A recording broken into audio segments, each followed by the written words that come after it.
So if you think about when you're dating, it's like, well, when's the timing page? When do I share? The first date, you don't have to say, I'm just going to let you know. I'm just putting it out there. I've got herpes. So you don't need to do it on the first date because you don't know if this is going to go any further. Did you push record?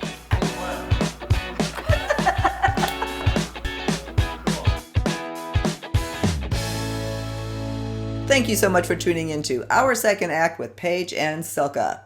For your second act of life. Hey, Silka. Hello, Paige. Paige, today we want to bring up a topic that actually we haven't covered to the extent that we want to today, at least. And that is the whole dating after 50 and STDs. Big problem, especially for our vintage here. Let's talk about that. Why is this so rampant, and why is it so hard for us to talk about this? Well, I don't think it's just rampant with our population. There's so many people have STDs and no one wants to talk about it because there's shame attached to it. But when you're 50 and over and you're getting out of a relationship and you're just starting to date again, if you have an STD, and so many of my clients do, it's, oh my gosh, how do I date? Who's going to want me? When do I tell that I have an STD? Do I have to tell? It's a really scary, shameful place because the world has put STDs as being, oh, that's disgusting. Who's going to want you? All of that, jargon that goes along with it. And it's a really hard place to be. So if you're dating after 50 and you have an STD, we're going to talk about what do you do with that piece. If you're dating after 50 and you don't have an STD, but you're involved with someone who's just told you they had an STD, or they never told you, and you've been in this relationship for a couple of years, and all of a sudden, you catch it. So there's two different things that can go on in this world of STDs and dating. Let's talk about that. Is if you have an STD, what is your responsibility? How should you handle that? Good question. I get that question all the time. So coming from my perspective is if you're going to get intimately involved with someone, you have to own the fact that you have this because it just won't affect you. There's a potential that it's going to affect somebody else. And there has to be conversations around, what does that mean? Because some people who've never been dating someone who had an STD, yeah, they hear about it, but really don't know anything about it. They really need to know, like, what are the odds of catching it? If I catch it, what's it like? What I do know from all the experience I have with my clients and having to read up with my clients is it can be a lot harder for a woman to have an STD, of course, than a man have an STD. So if you think about when you're dating, it's like, well, when's the timing page? When do I share? The first date, you don't have to say, I'm just going to let you know. I'm just putting it out there. I've got herpes.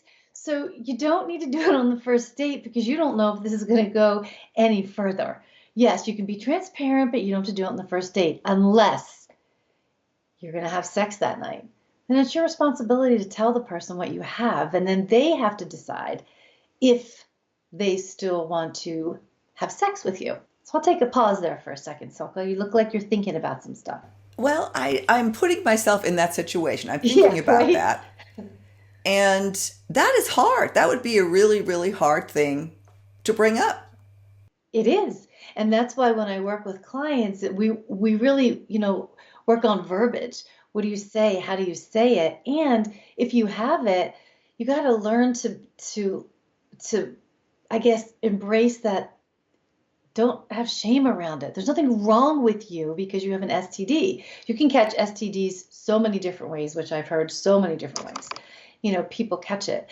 But it is, you have to bring it up. That's your responsibility. And just so you know, I know someone who not only didn't say anything to the person she dated, they were with each other for years, they got married, still never said anything. What do you think happened? He ended up getting it. And then he thought she had an affair, which she never had an affair. She just had an STD that she never told him about. So you can imagine now, what did he believe? How does he even trust her? Does anything she ever said, how many lies are there? And that's why it's really important. It's very hard, but it's really important. You have to put it out there. And you have to give somebody some time to digest it because they have to make a choice. do they want to risk getting the STD? This is Well, not easy. That's why I wanted to talk about this. yeah. Well, again, I'm putting myself in that situation. Yeah, right?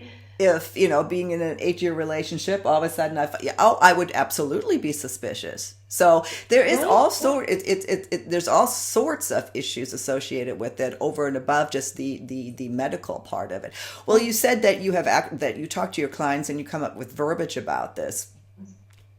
Can you give us some Share some examples? verbiage. Yeah, if you're the one who has the STD, like I said, you have to really gauge when are you going to share it. If you're going to have sex with someone that night, it always comes down to you're going to have to tell them. Most times, if you're having sex the first night and you share it, at least my perspective, my experience with my clients, the potential significant other is not going to want to have sex with you the first night because if it's not going to go anywhere, are they really get a chance? 4 seconds of pleasure to have something that they have for a lifetime. So pay attention to that. Spend some time with each other, and there is a positive around having an STD. This is what I've seen. It forces a relationship to not turn sexual quickly because you really want to wait and see where does this go? What do we have together before we have sex? And I've seen some really nice things come out of this because it really forces you to get to know each other on another level. So by the time the potential comes to have sex, you know each other a little better. There's a little bit more trust and honesty. They get to see more of you and you get to see more of them. So then when you sit with them and say, look, this is really hard for me. I didn't know when to share it with you. I didn't want to share it with the first date because I didn't know where it was going to go. But I didn't know, did I want to still be in this relationship? Like, be very honest and transparent with the person as far as where you are. And then say, look, I've dealt with a lot of shame around this because most people do. But I need to tell you to be transparent so you can make a decision. I have an STD. And then you're going to see lots of different looks on the person's face. They're going to want to know what you have, how long you've had it, what's the chance of catching it, what happens if I have it. So these are the questions that the potential person is going to ask you. So you need to be able to be very truthful and honest about, researching the potential of what could happen. You can also suggest, hey, you can also look it up as well. I can send you some links. There's also, I can't really say preventatives, but how you build your immune system up. And I know there's clients of mine who have significant others who they've been with who their partner hasn't gotten it for years, but they're also taking like different kinds of supplements to help to make sure that maybe they won't get them. But nothing is foolproof with an STD, especially if you're under a lot of stress because it kicks it back up. And, it's all about being honest, transparent, with your potential partner. Yeah. Well, and the topic, it's huge. If you're Oh, sitting here big. listening and thinking, well, it hasn't affected me or whatever. I think I read that 1 in every 2 people has an STD. Mhm. So if you haven't dealt with it, you probably have. Yeah, you may have didn't know about it. Yeah. Absolutely. And with this comes a huge honesty and trust issue. It really does. And I've had clients who've taken their time, built the relationship, told their significant other or potential significant other, what they have. And what's interesting, I'm thinking of a couple clients who the other person said, wow, now I can tell you what I have. So it was like this like bearing of the other person didn't have an STD, but they had something else that they didn't know when to share. So there was this whole thing of, whew, okay, I'll show you mine, you show me yours type of thing. Well, that happened all the time? No, but there's just some examples that what I've heard and seen in relationships because we all carry something that maybe we don't want to have somebody else see right away, Right. whether it's an STD or something else. But you have to make that choice because here's another piece. If you're the person who has to make a decision whether you want to have sex and the potential of getting it, know this. You may think, oh, it's okay, I really love you, and then you get it. Then comes the resentment and anger towards the person that you got it with. So you really have to sit with what all could go on if you catch it. Because if this person's being honest with you, to have resentment and taken out on them, You have to own the choice that you made. And then that brings a whole other can of worms that come up in a relationship. Yeah. Well, lots to think about. Yeah. We'll link to some resources on this. Again, it's a huge topic. I know I had mentioned at the beginning that it's big in our demographic. Yes, of course, it's big everywhere. I think because of the fact that we can no longer get pregnant, the whole thing with protection a lot of that goes out the window, and there are stats, just in over 50. Communities, I don't know. It's just something that we really do need to be aware of. So that's we wanted to come to you today and Yeah. have that conversation because it is important.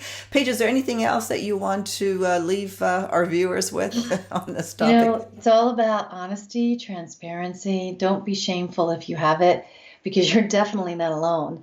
And there will always be somebody out there who's going to accept you with whatever you bring. So just remember that. Exactly. Well, thank you, and we will see you next time on Our Second Act with Paige and Silka. For your second act of life. Bye bye. Bye.